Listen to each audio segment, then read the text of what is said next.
পুরুষ মানুষের ভালোবাসা কখনো দেখা যায় না, দেখা যায় শুধুমাত্র তার দায়িত্ববোধ।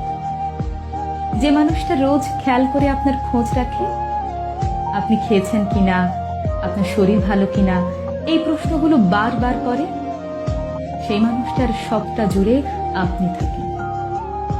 যে মানুষটা কথায় কথায় আপনাকে ভালোবাসি বলে না, শুধুমাত্র আপনার জন্ম তারিখটা মনে রেখে আপনার প্রিয় চুড়ি, ফুল আর টিপের পাতা নিয়ে আসে, সে আনরোম্যান্টিক না, সে শুধু আপনাকে বোঝাতে চায় না।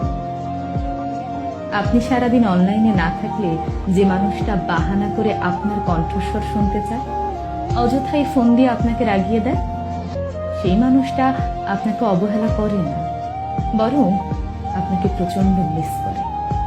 আসলে একজন পুরুষ মানুষকে বুঝতে হলে তাকে তার মতো করে চিনতে হয়। তার পকেটের শূন্যতা, চোখের গভীরতা আর চুপচাপ থাকার মতো অদম্য সাহসিকতার আড়ালে একজন বোকাশোকা, সহজ সরল, সাধারণ মানুষ থাকে।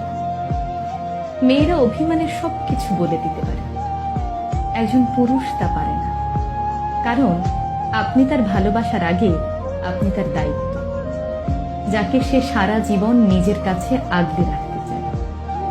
শুধু মুখ ফুটে বলতে চায় না তার ঠিক কতটা জুড়ে